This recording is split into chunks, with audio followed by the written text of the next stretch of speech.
We are on day one of our 14-day trip.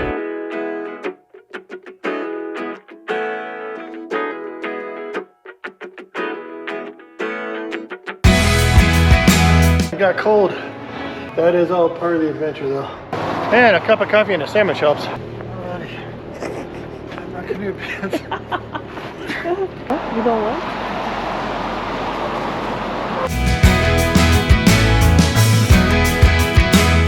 So we passed into Oregon, maybe 20 minutes back off the 395. Wow, that is some beautiful view. Ain't nothing quite like it. This place is gorgeous. Tons of fun. Just getting out on the road and seeing what the world looks like. Ain't nothing like it.